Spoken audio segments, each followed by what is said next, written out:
Bueno, voy a leer en favor de ustedes en el capítulo 2 de Apocalipsis lo que llevamos de la iglesia en Esmirna, versículo 8. Y escribe al ángel de la iglesia en Esmirna, el primero y el postrero, el que estuvo muerto y vivió, dice esto: yo conozco tus obras y tu tribulación y tu pobreza, pero tú eres rico. Y la blasfemia de los que se dicen ser judíos y no lo son, sino sinagoga de Satanás. No temas en nada lo que vas a padecer. He aquí, el diablo echará a algunos de vosotros en la cárcel para que seáis probados, y tendréis tribulación por 10 días. Vamos a tomar desde ahí solo para recordar.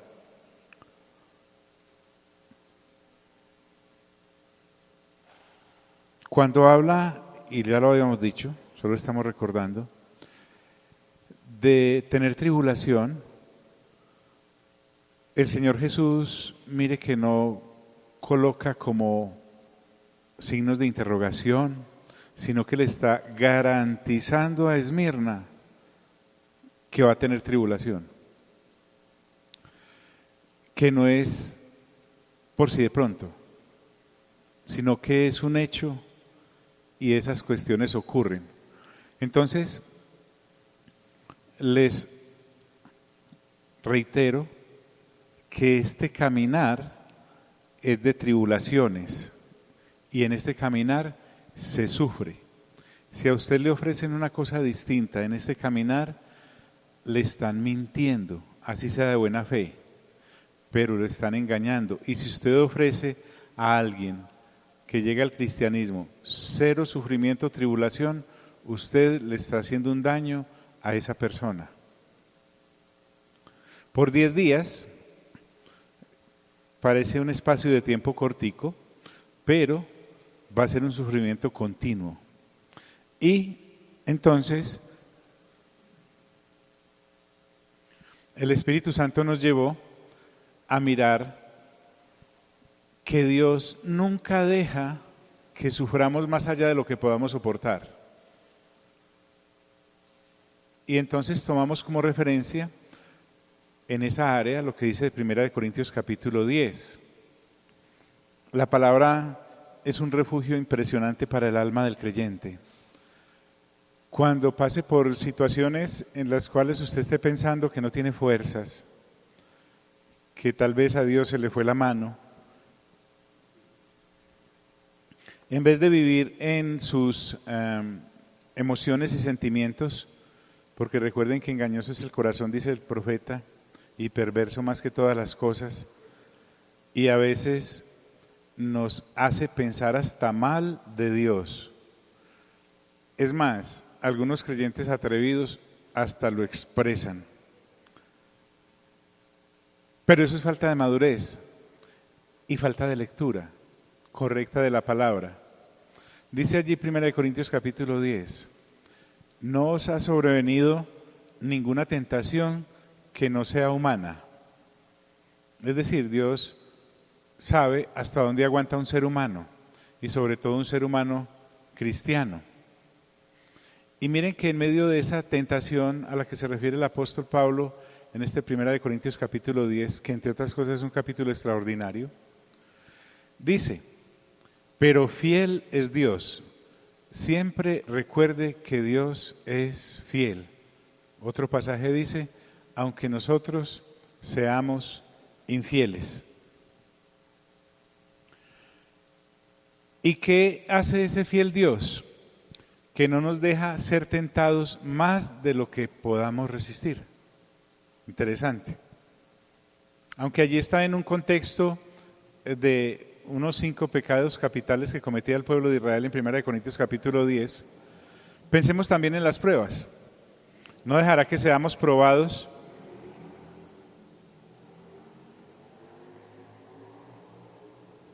¿Cuándo nos irá a responder Dios la oración por el Señor? ¿Cierto? ¿Ha visto que por lo general pasa los martes? Bien. que llegue aquí, que hasta aquí llegue el ruido, que se convierta. Pero fiel es Dios, que no os dejará ser tentados más de lo que podéis resistir.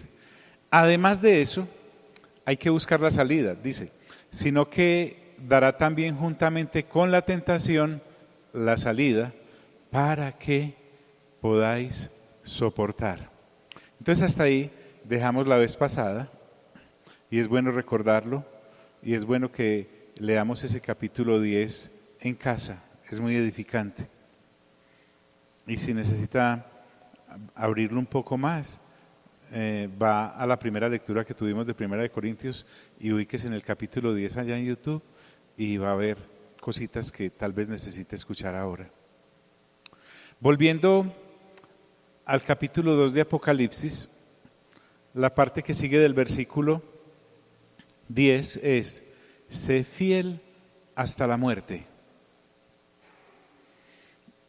Nuestro buen Señor Jesús le está diciendo a los hermanos de Esmirna, los pueden matar. No nos está diciendo que no vamos a morir.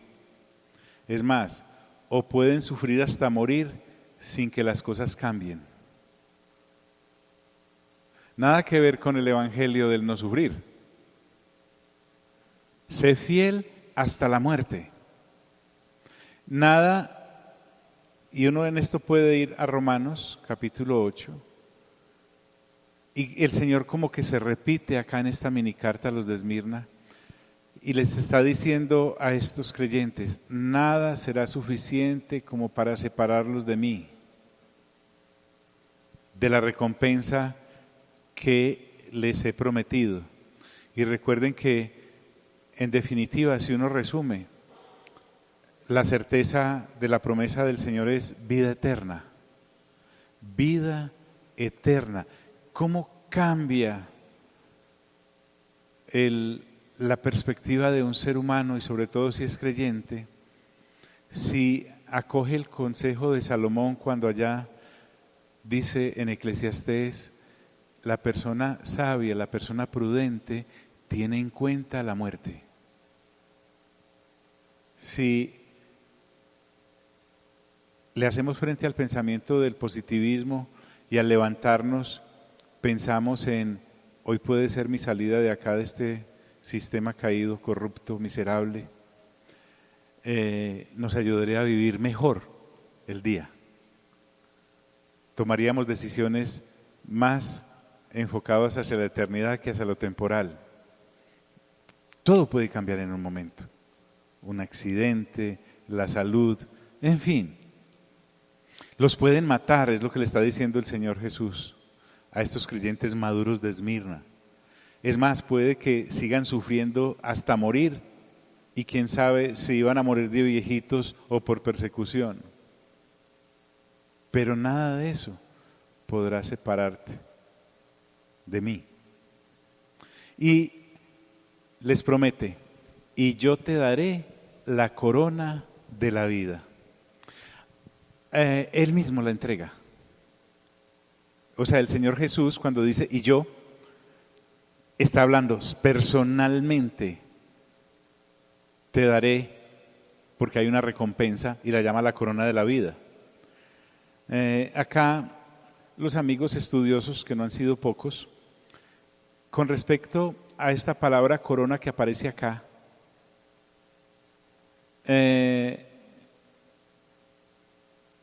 es como el nombre del primer mártir que tenemos en Hechos de los Apóstoles, que es Esteban. Esteban significa corona. La palabra para ese nombre en el original es Estéfano. Y no se está refiriendo a una diadema, el Señor Jesús acá: y yo te daré la corona de la vida, como la de los príncipes en medio de su realeza, sino que es una corona para el que termina bien la carrera. Como cuando Pablo dice: he terminado la carrera, he guardado la fe. Entonces el Señor Jesús está diciendo: y yo te daré la corona de la vida. Pensemos en la vida eterna. Es que si Dios nos da más, pues desde luego es por su benevolencia y su generosidad. Pero cuando yo me pongo a pensar en esos momentos en que a uno le da por pensar en la vida eterna, eso es algo extraordinario. Y sobre todo, nuevamente te digo, es un privilegio uno venir acá y saber que estoy sentado con personas que escucharon 7 veces como mínimo Apocalipsis en esta semana y que lo tienen acá, se han ubicado. El que no lo esté haciendo todavía, mire, no sabe lo que se está perdiendo, no sabe, no se alcanza a imaginar el banquete que le está evitando a su alma, pero tiene que sacar tiempo, tiene que sacar tiempo. Seguro que el tiempo que nosotros le dediquemos a otra cosa puede ser muy valioso en lo temporal, pero cuando afrontemos la eternidad va a ser tiempo perdido, el que no le dediquemos al banquete de la palabra. Y te daré la corona de la vida. Veamos que no solamente el Señor Jesús está dando esta promesa, sino que cuando un creyente maduro se enfrenta a las situaciones de tribulación, angustia o muerte, y tiene presente esto, porque no solamente es de la vida del Señor diciéndonos, y te daré la corona de la vida, sino que aquí al otro lado estamos tú y yo diciendo, yo creo en eso, y voy a vivir conforme a eso, es más, voy a morir conforme a eso. Miren lo que pasa aquí en Hechos capítulo 7, en donde ya tenemos a Esteban con toda esa gente encima respirándole en la nuca para matarlo. Oyendo estas cosas, se enfurecían en sus corazones. Recuerden que Esteban en el capítulo 7, yo ya estoy acá a la altura del versículo 54, pero él viene desde allá, desde el versículo 1, inclusive desde el 6 un poquito, hablándole, y si alguna vez se le pierde a usted la Biblia y no le queda sino el capítulo 7 de Hechos de los Apóstoles, con eso tiene para resumir el Antiguo Testamento. Con eso tiene. Entonces, una vez él los ha reconvenido a aquellos religiosos judíos, se enfurecían en sus corazones y crujían los dientes contra él, contra Esteban. Pero Esteban, miren la calma en la que estaba, lleno del Espíritu Santo, mientras que sus oponentes y ejecutores están llenos de ira. La ira y esos ánimos de asesinar son obras de la carne. Él estaba lleno del Espíritu Santo. En este sitio de ejecución, así como estaba lleno del Espíritu Santo allá en el capítulo 6, al principio, sirviendo a las mesas de las viudas. Lleno del Espíritu Santo. Entonces, miren qué maravilla. Puestos los ojos en el cielo, préstenme su mente por favor e imagínense. Esteban está ahí, aquí está la gente con las piedras, está el mismo Saulo cuidando las vestiduras de aquellos que lo van a apedrear. Pero Esteban está lejos de ahí, puestos los ojos en el cielo, vio la gloria de Dios. Este es uno de los versículos más hermosos que hay en el Nuevo Testamento. En medio de esa algarabía, en medio de esa situación tan hostil, vio la gloria de Dios. Es decir, vio la manifestación. Este hombre ve literalmente con sus ojos lo que en el tercer cielo ocurre. Entonces, cuando dice que vio la gloria de Dios, es que recuerde que la figura de nuestro Padre Celestial sentado en el trono en el capítulo 4 de Apocalipsis es como la figura que hay. Entonces cuando dice que vio la gloria de Dios es todo su esplendor. Además recuerden que nuestro Padre Celestial se viste de diamante. No es que cogió una piedrita y otra, hizo un vestido, no, de diamante. No sé cómo lo hace él, maleable y moldeable para que se mueva como una tela. Vio la gloria de Dios y dice, y a Jesús que estaba a la diestra de Dios. Y recuerden que el Señor Jesús en el capítulo 1 de Hechos asciende y se sienta a la diestra de Dios. Entonces esto es maravilloso. Ve al Padre y al Señor Jesús a su diestra. ¿Y Él está lleno de quién? Del Espíritu Santo. Este hombre tiene la Trinidad en perspectiva. Él lleno del Espíritu Santo, porque el Espíritu Santo está aquí con nosotros y en nosotros. Ve al Padre, bueno, la gloria del Padre, y ese sí lo ve, al Señor Jesús, que estaba a la diestra de Dios. Entonces él viendo eso, en vez de decir no me apedreen, me duele mucho ustedes, ¿por qué tan miserables?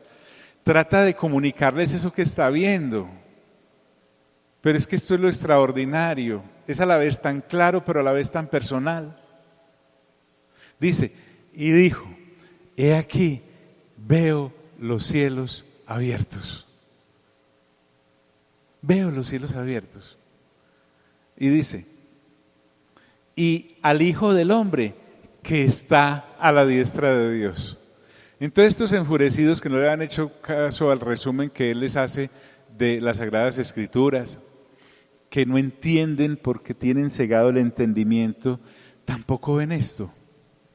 Porque miren la reacción. Entonces ellos, dando grandes voces, se taparon los oídos. También cuando paso por escrituras así, pienso, a Esteban lo asesinaron ahí en ese momentico. Pero esta gente que lo asesinó debió haber muerto unos añitos después, algunos inclusive de viejos, pero se dieron cuenta ya, y es irreversible, que lo que Esteban estaba tratando de inculcarles era cierto. Porque es tan valioso que usted y yo le sintamos hasta el final a los que no conocen. Y dice, y arremetieron a una contra él, y echándole fuera de la ciudad, le apedrearon. Y los testigos pusieron sus ropas a los pies de un joven que se llamaba Saulo. Porque recuerde que cuando uno testificaba contra una persona diciendo lo que habían dicho, por ejemplo, de Esteban, que hablaba en contra del lugar santo, que para ellos era el templo, y que además propendía porque se violentara la ley de Moisés. Esas dos cosas usted y yo las leemos y desde el punto de vista gentil y ya como tan occidentales y a tanto tiempo de que ocurrió, parecen cosas nimias, pero no es así. Eso daba para matarlo. Pero él tenía que ser acusado por 2 testigos, mínimo. Estos testigos son los que ponen las ropas, porque uno se imagina toda la turba dándole piedra, ¿cierto? No. Pero quienes tenían que matarle eran los que habían testificado contra él. Porque si la sentencia de ese hombre era justa, no hay problema. Su sangre se había derramado justamente. Pero si era mentira, su sangre caía sobre ellos. Porque en el tribunal de Dios no pasamos de agache. En estos días estaba hablando con algunos y les decía, en esto de tanto pensar en las Sagradas Escrituras, ¿por qué nuestro Padre Celestial pone a su Hijo Jesucristo en manos de gente como Pilato, como Herodes,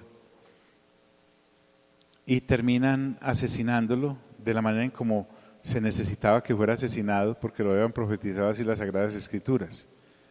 Y tengo una medio teoría, y es que la única forma en que había de matar al Señor Jesús era colocarlo en manos de jueces y de gobernantes humanos de un sistema caído, que es un sistema caído que es capaz de acusar y condenar a un inocente. Porque si nuestro buen Señor Jesús fuese juzgado en el tribunal de Dios, Dios jamás podría haber condenado a Jesús por ser inocente, porque en ese tribunal ni se absuelve a un culpable, ni se condena a un inocente. ¿Cómo ve esa? Y no había fumado nada todavía. Entonces, dice que estos testigos pusieron su ropa a los pies de un joven que se llamaba Saulo. Dicen los que saben que Saulo podría rondar los 39, 40 años. Y entonces apedreaban a Esteban. Y vuelvo al punto, ya le están dando piedra. Y él, en vez de reaccionar o salir corriendo a protegerse, dice, mientras él invocaba y decía, Señor Jesús, recibe mi espíritu. Y puesto de rodillas, clamó a gran voz, como tratando de que el Señor Jesús le escuche ya. Señor, no les tomes en cuenta este pecado. ¿A quién le recuerda? Al Señor Jesús en la cruz. ¿Qué dijo? Perdónalos, porque no saben lo que hacen. Y habiendo dicho esto, durmió. Y Lucas, que no le guarda agua en la boca a nadie, no deja pasar a Saulo de largo y dice, y Saulo consentía en su muerte. Eso para que ilustráramos un poco el asunto acerca de lo que el Señor Jesús le dice a los de Esmirna: sé fiel hasta la muerte y yo te daré la corona de la vida. Ya pasando al versículo 11 de Apocalipsis capítulo 2, el Señor Jesús usa la fórmula que usaba en los evangelios nuevamente. Dice, el que tiene oído, oiga lo que el Espíritu dice a las iglesias. Está hablando, y preferimos pensar que allí ese Espíritu con mayúsculas es el Espíritu Santo, o es el Espíritu de Cristo, que es el mismo, o es el Consolador, o es el Espíritu de verdad, como lo llaman las Sagradas Escrituras. Y se lo dice a las iglesias, a aquella Esmirna, pero también a las otras 6 que hay en el capítulo 2 y en el 3, y también a nosotros. Y hasta que el Señor Jesús venga, a todas las iglesias, porque la promesa de esa vida eterna es para todos. ¿Qué dice el Espíritu? Entonces, que escuchemos lo que el Señor Jesús hasta acá ha dicho. Y trae una adición a la recompensa. Porque dice, el que venciere. Y eso nos recuerda que en este caminar debemos participar activamente. No es que seamos ahí sujetos pasivos de la generosidad celestial. No, pellízquese. Hay que ser activos en esto. El que venciere, nuevamente trae algo y dice, no sufrirá daño de la segunda muerte. Es decir, estas personas que le hagan frente a la tribulación, que le hagan frente a la muerte, que le hagan frente al sufrimiento, que le hagan frente a la pobreza, que pongan sus ojos en el Señor, que se dejen guiar por Él hacia la eternidad, no tendrán que pasar, porque en esa segunda muerte, esa palabrita de allá, daño, significa mucho. Ese no es un daño como cuando tenemos una gotera en una casa de 2000 metros cuadrados, a no ser que sea pues ahí en la cama. No, el daño ahí tiene una fuerza muy grande y me habla de un daño llamado la segunda muerte. Entonces, a estos que el Señor pueda permitirles pasar por la primera muerte, porque podrían ser martirizados, como seguramente ocurrió con algunos creyentes de Esmirna, o porque biológicamente murieron a pesar de haber vivido mucho tiempo biológico, estas personitas no van a pasar al lago de fuego y azufre.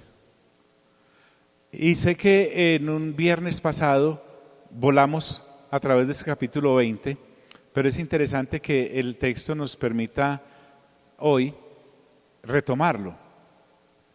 Veamos un poco más amplio este asunto. Porque es que mire, usted y yo no estamos yendo al cine a ver una película para despejarnos, como para pensar en otra cosa.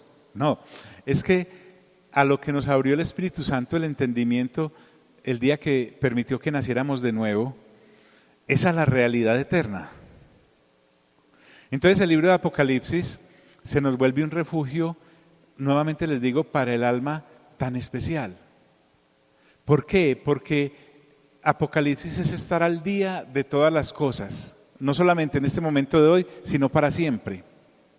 Entonces miremos en qué contexto ese asunto de la segunda muerte lo podemos apreciar de una manera más clara y poderlo asimilar e incluir en nuestra genética cristiana de tal manera que, independientemente de lo que nos acaba de decir, que vendrá tribulación, que puede ser por 10 días, que será por 10 días, será un periodo corto pero fuerte, tantas cosas que nos ocurren en el día a día, porque esto no es solamente para los hermanos de Esmirna, Entonces en el capítulo 20 de Apocalipsis, ya cuando lleguemos otra vez al capítulo 20 de Apocalipsis, lo que hayamos dicho ya se nos habrá olvidado, así que nos parecerá nuevo ya.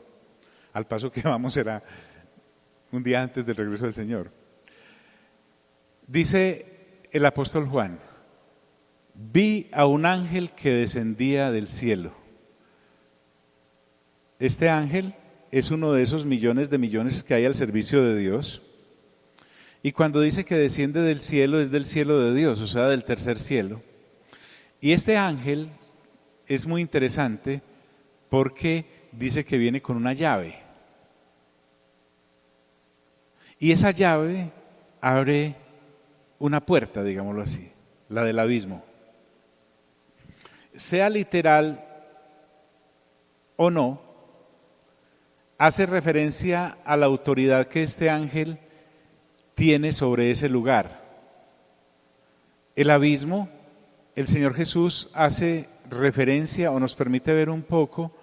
Recuerdan en el Evangelio que Él llega a Gadara y Legión, que es el demonio que tiene a aquel hombre esclavizado, o en algunos de los evangelios dice: no nos mandes al abismo. Es el lugar donde guardan a los demonios. Entonces este ángel tiene esa llave. Entonces, mira, John, ¿para dónde va? Tranquilo que ya vamos a llegar a no sufrir daño de la segunda muerte, pero es para que veamos el contexto. Al fin y al cabo, ¿para qué van estos martes? Para explicar más, ¿cierto? Es un lugar de castigo, indudablemente. Es un lugar de prisión, indudablemente, para los espíritus desobedientes. Por lo menos en este caso, a Satanás, que va a ser guardado ahí antes de ser lanzado al lago de fuego de azufre para la eternidad. Sí, entonces les decía que en Lucas, creo que es en el capítulo 8, versículo 30 en adelante, hablan de que los espíritus le decían al Señor Jesús que no los mandase al abismo. Bueno, también este abismo aparece en otro capítulo de Apocalipsis.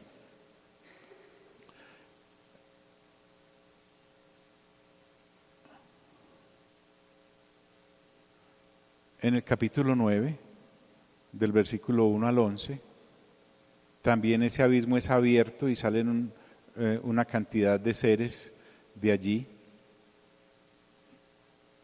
También el asunto aparece en el capítulo 11, porque la primera bestia sale del abismo y hace guerra contra los dos testigos y los mata. También en el capítulo 17 aparece mencionado el abismo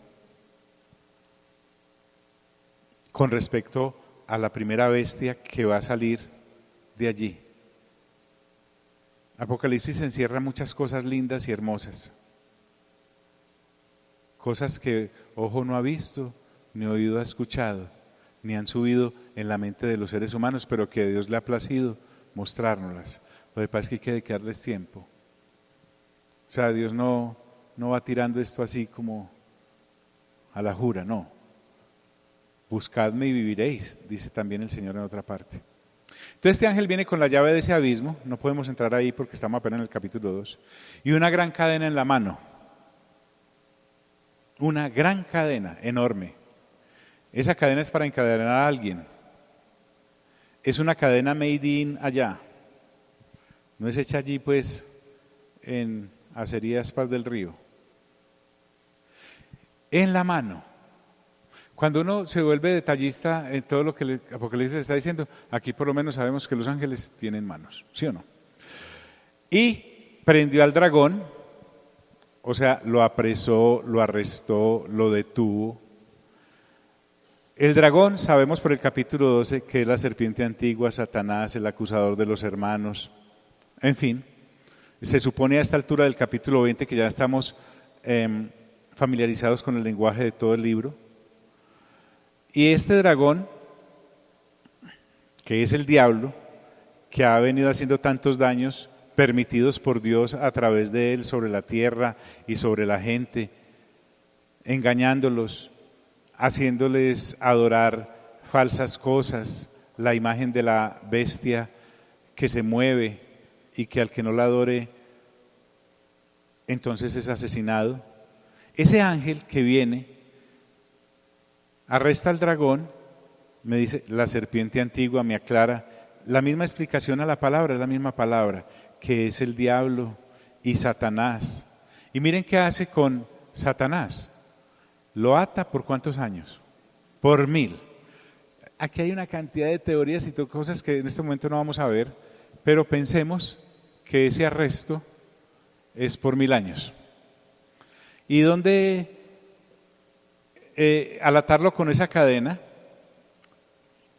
a aquel que por siglos, imagínate todos los siglos que hay desde la caída acá, por ejemplo, ha estado al frente de la rebelión de los ángeles, que empujó a la primera pareja del Edén para que cayera con sus malos consejos, el que es el director de orquesta de todo el mal que se hace, de toda mentira, lo apresa por 1000 años. Esta palabra 1000 años se repite 6 veces en estos 6 versículos primeros del capítulo 20. Entonces, luego de arrestado y atado, lo arroja al abismo, al lugar que ya describimos. Y dice Juan, y lo encerró. Pues aquí casi que se sale una aleluya, pero uno no puede alegrarse del mal que le ocurre a los enemigos, ¿cierto? Y puso su sello sobre él. Ese sello es un sello de autoridad que nadie puede romper, solo los autorizados. Juan entiende que usted y yo estuviéramos familiarizados con las costumbres de hace 2000 años, aún inclusive en Roma. Recuerdan que cuando el Señor Jesús es asesinado y lo meten a la tumba, los sacerdotes estos van donde Pilato y le dicen, mira, él dijo que iba a resucitar, entonces por favor pon una guardia para que el segundo engaño no venga a ser peor que el primero. El primer engaño, según ellos, era haber dicho que era el Hijo de Dios. Y que vengan los discípulos y se roben el cadáver y después digan que resucitó. Imagínate hasta dónde alcanza a ser ciego uno. Entre los protocolos que había al Pilato mandar esa guardia, había también el de poner un sello imperial, un sello de gobernador en esa piedra que nadie podía romper. ¿Vale? Entonces, Juan quiere que entendamos qué es eso. En este caso sí, nadie, absolutamente nadie puede ir a decir, rompamos este sellito y soltémoslo. No, señor. Bien. Como también podemos pensar en la piedra que se puso sobre el foso de los leones cuando lanzaron a Daniel, y esa era una orden del rey, por lo tanto llevaba el sello del rey sobre esa piedra. Bueno, y puso su sello sobre él para que no engañase más a las naciones, hasta que fuesen cumplidos los 1000 años. El dragón es encerrado 1000 años, 1000 años en que la tierra no será engañada por nadie, no habrá engaño en la tierra. Y después de esto, Juan pasa en el mismo versículo 1000 años como si estuviera, no sé, pasando la hoja de un libro, pero es que son 1000 años, cuente, casi la vida de Matusalén, 969, 1000 años. Y después de 1000 años, debe ser desatado por un poco de tiempo. Para quien dice que no hay mal que dure, ¿cuánto? 100 años, si hay mal que dura 1000 años, así sea encerrado. Bueno, tenemos al diablo ahí atado, 1000 años, y Juan, dentro del mismo relato, nos suelta otra perla. Y vi tronos, recuerden que el trono es señal de... Amigos, ¿están aquí?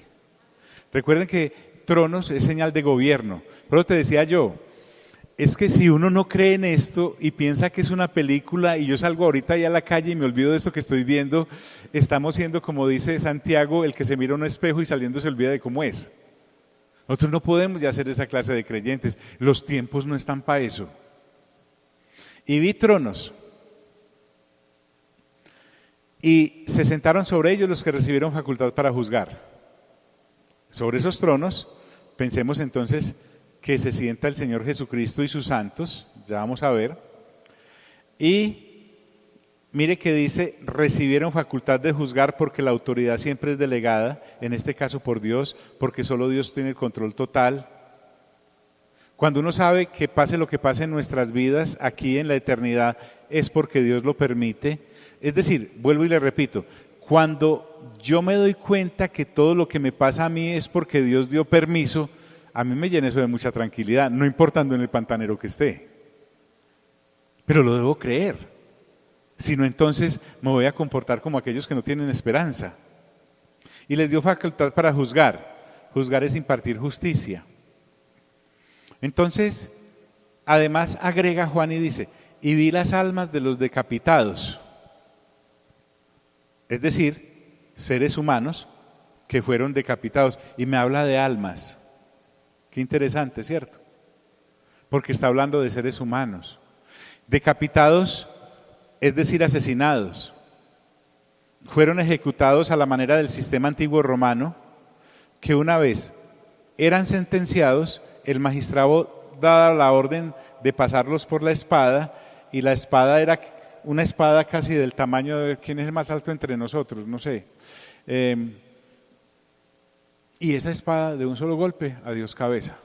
Así como en Hechos capítulo 12, Jacobo es pasado por la espada, no es que sino que bien. Esta gente fue ejecutada allá en el capítulo 13 y en todo el recorrido que Satanás tiene de 3 años y medio para sembrar sobre la tierra la devastación que se le permite sembrar. Y vi las almas de los decapitados. Miren que a uno aquí ya le da una luz. Hay gente creyente que va a estar en ese periodo de la gran tribulación y por eso los matan, por causa del testimonio de Jesús. Es decir, por ser cristianos y no adorar la imagen de la bestia y no adorar ese sistema pagano que se monta, por causa del testimonio de Jesús y por la palabra de Dios. Entonces, sea por las dos cosas, por el testimonio de Jesús, por decir soy creyente, o por persistir en la palabra de Dios, definitivamente uno puede ver que esos creyentes de los últimos tiempos son gente de fe.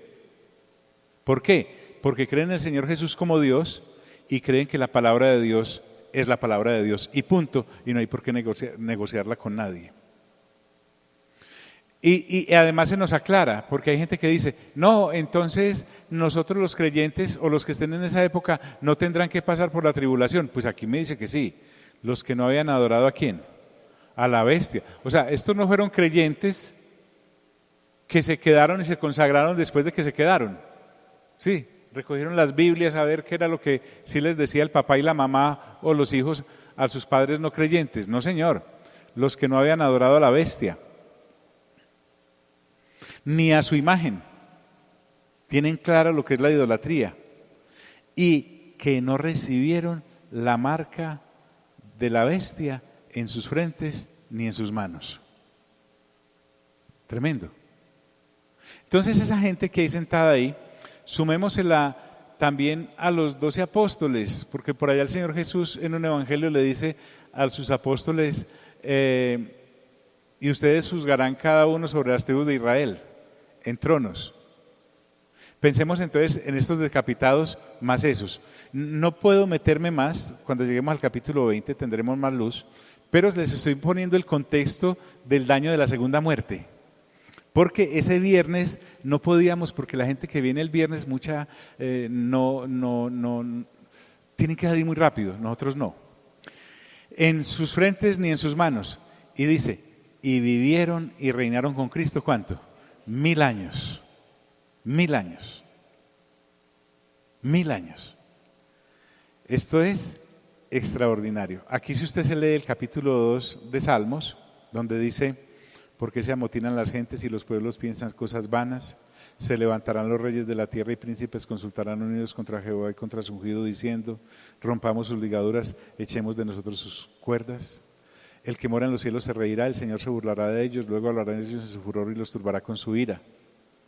Y ahí dice, los quebrantará como vasija de alfarero. En fin, el asunto es que usted, en una de las promesas que vamos a ver más adelante, en otra de las iglesias de las 7 del capítulo 2 y 3, va a notar que el Señor Jesús dice que podrán juzgar a las naciones. Se cumple eso. Entonces, aquí es donde ya se acabó la introducción de la introducción que venía de la introducción. Pero los otros muertos, porque es que hay más muertos, o sea, que los anteriores estaban biológicamente muertos también, los que se sientan en esos tronos, pero ya no. Me dice que hay otra serie de muertos que no volvieron a vivir hasta que se cumplieron los 1000 años. Entonces recuerden, en esos 1000 años, Satanás atado. En esos 1000 años, los que están con Cristo estarán viviendo y reinando. Entonces, Juan me dice, esta es la primera resurrección. Muchas de las explicaciones que se enumeran, por ejemplo, en ese capítulo 2 y 13 que la vamos a ver, de eso que se enumera allí, las va a encontrar uno en todos los capítulos de Apocalipsis, regaditas. Por eso es que necesito, mis amigos y mis amigas, que se enloquezca por Apocalipsis. Escúchelo una vez, es más, escúcheselo 2, es más, escúcheselo 3. Y más los va a tener. Porque dice, esta es la primera resurrección. ¿Por qué creen mis dichos? Vea, si usted se muere de enfermo, se muere. Y si el Señor lo sana, también se va a morir. Porque es que esa primera muerte es inevitable, a no ser que cuando el Señor Jesús venga, usted y yo seamos de los que estemos vivos y entonces seremos transformados en un abrir y cerrar de ojos. Ojalá. Pero si no, nos toca esperar entre los que ya murieron. Esta es la primera resurrección de entre los muertos. En esa primera resurrección participan todos aquellos que hayan puesto su confianza en Cristo Jesús. Y aquí hay una bienaventuranza. Bienaventurado y santo, el que tiene parte en la primera resurrección. Y aquí viene. La segunda muerte no tiene potestad sobre ellos. Ese es el daño de la segunda muerte que vimos en ese capítulo del capítulo 2 de Apocalipsis, en ese versículo del capítulo 2 de Apocalipsis. La segunda muerte, el daño es que esas personas que participen de esa resurrección posterior van a ser lanzadas al lago de fuego y de azufre. Sí. Entonces, le iba a pedir un favor a algunos de ustedes que sean bien atentos, por favor, porque a mí se me acusa de hablar mucho de la muerte. Y yo dije, pero ¿dónde habré sacado eso? Claro, de leer tanto la Biblia. Entonces usted me va a ayudar, por favor, sí. Cuando empiece la lectura del Nuevo Testamento este mes, porque recuerde que por leer Apocalipsis no es que estemos dejando de los 9 capítulos diarios, usted me va a hacer el gran favor de anotar cuántas veces aparece la palabra muerte o se hace referencia a ella. Y te vas a dar cuenta de que la gran mayoría de referencias las hace el Señor Jesús. Porque para Él la muerte no es un obstáculo, sino que es un artículo más en todo el código completo de la historia que tenemos con Él. La segunda muerte. Entonces, ¿qué pasa? Que esa segunda muerte no tiene potestad sobre los que estemos en la primera resurrección. Es decir, los que con Cristo viven y reinan en esa primera resurrección. Y aquí está la promesa, sino que serán sacerdotes, ya vimos la explicación de eso en el capítulo 1, que seremos sacerdotes según el orden de Melquisedec, siendo el gran sumo sacerdote de ese orden de Melquisedec el mismo Señor Jesús. Recuerden que el Señor Jesús está sentado con nuestro Padre en su trono, el Señor Jesús a su diestra, que Moisés, el tabernáculo que hizo, lo hizo de copia de lo que estaba viendo, pero del verdadero tabernáculo o templo de Dios que está en el tercer cielo, que en ese tabernáculo entonces ministran ángeles, que lo vamos a ver más adelante por todos lados, y el Señor Jesús allí como sumo sacerdote, y nosotros seremos incorporados a ese servicio por la eternidad, que tiene que ser en el sacerdocio de Melquisedec, y aguánteme por favor. ¿Por qué? Porque en el sacerdocio de Aarón, en el sacerdocio levítico, ni siquiera las otras tribus podían entrar, que no fueran levitas, mucho menos nosotros los gentiles, pero en el sacerdocio de Melquisedec tenemos entrada a todos y para la eternidad. Por eso dice, sino que serán sacerdotes de Dios y de Cristo. Y vuelve y repite, y reinarán con Cristo, y reinarán con Él 1000 años. Entonces, aquí tenemos resucitados. Los de la primera resurrección, con Cristo 1000 años, bienaventurados. Pero ya me empezó a hablar de la segunda muerte y ahora dice algo bien interesante. Tengo que hablarles de esto a ustedes, no los puedo dejar incompletos, que no me echen la culpa a mí. Si usted se queda incompleto es porque quiere. Cuando los 1000 años se cumplan, porque se cumplen, Satanás será suelto de su prisión.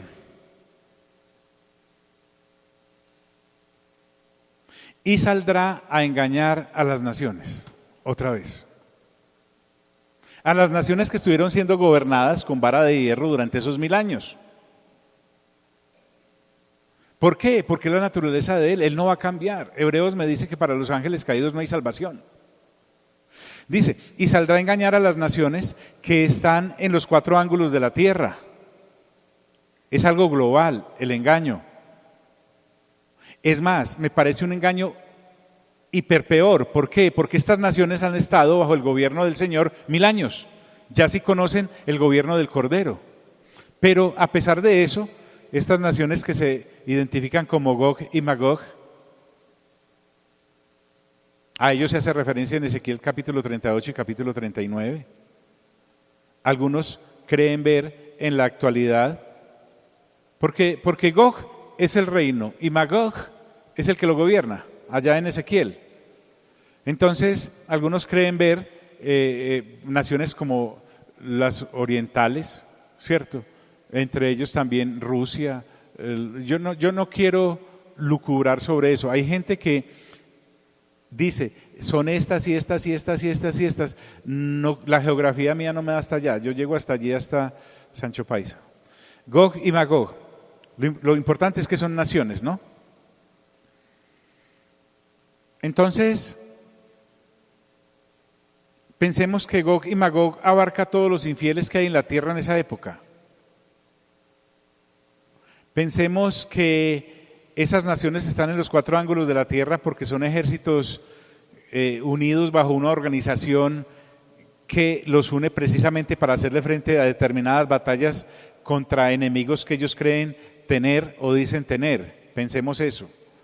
Pero en todo caso, Satanás va y los engaña y dice, a fin de reunirlos para la batalla. Y uno dice, pero entonces ¿contra quién van a luchar? Mire qué interesante esto, qué pelea tan mal casada. El número de los cuales es como la arena del mar, porque son muchos. Y subieron sobre la anchura de la tierra y rodearon el campamento de los santos. Indudablemente se está refiriendo a la Jerusalén actual, porque le dice, y la ciudad amada.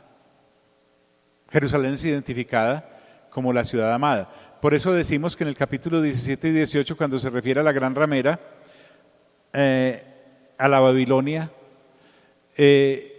no puede ser esta misma, porque en el 17 y en el 18 y en el 19, esa nación es completamente destruida, o esa nueva ciudad. Después hablaremos de eso. Pero ¿qué ocurre? Bien armaditos y todo, dice, y de Dios descendió fuego del cielo y los consumió. Entonces escándalo va, desaparece. Entonces dice, y el diablo que los engañaba, ahora sí, ya no va a ser lanzado al abismo. Salió de ese lugar temporal, fue lanzado en el lago de fuego y azufre, donde estaban la bestia y el falso profeta, que en el capítulo 19 son lanzados vivos al lago de fuego y azufre. Es decir, la bestia es un ser humano al cual Satanás, el versículo final del capítulo 12 y todo el capítulo 13, Satanás posiciona a la primera bestia, que el mismo Juan, que es el que escribe primera, segunda y tercera de Juan, que es el mismo que escribe Apocalipsis, lo llama ya en las cartas anticristo, y el falso profeta, en el capítulo 13, versículo 11, es otro ser humano, llenos de demonios. Si nosotros estamos llenos del Espíritu Santo, imaginen la gente posicionada por Satanás, llenos de demonios, ¿sí o no? Entonces, en el capítulo 19 fueron lanzados vivos al lago de fuego y azufre en esa batalla que tienen contra el Mesías. Pero en esta es contra el mismo Dios Padre y son lanzados al lago de fuego de azufre, y aquí es donde es lanzado ahora el diablo, Satanás, el dragón, el acusador de los hermanos, y les va a hacer compañía. Y con respecto a ellos dicen, y serán atormentados día y noche por los siglos de los siglos. Entonces aquí viene el daño de la segunda muerte, porque hasta aquí la cosa es con ángeles y estos dos seres humanos llenos de demonios. Y vi un gran trono blanco. Esto es lo que la gran mayoría de los creyentes, a veces sin saber, decimos, el gran juicio del trono blanco. Y vi un gran trono blanco.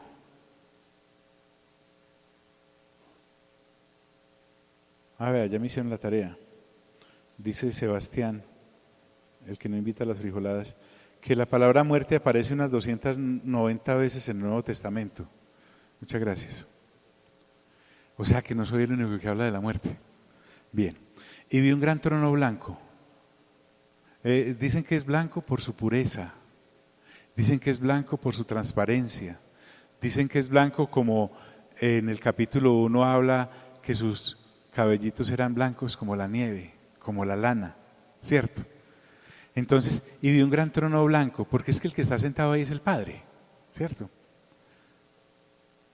Este es el gran juicio sobre toda la humanidad, y al que estaba sentado en él, de delante del cual huyeron la tierra y el cielo, porque es que recuerden, porque hemos deducido que, o dedujimos que Dios vive en el tercer cielo, porque a raíz de la caída todo quedó contaminado por el pecado, y nuestro Padre Celestial no puede tener contacto con nada que se ha caído. Pero ahora que hay tierra nueva y cielo nuevo, Él sí puede aparecer, no hay ningún problema. De delante del cual huyeron la tierra y el cielo, y ningún lugar se encontró para ellos. Entonces, ese juicio dice, mire los de la segunda, los que no participaron en la primera resurrección, y vi a los muertos.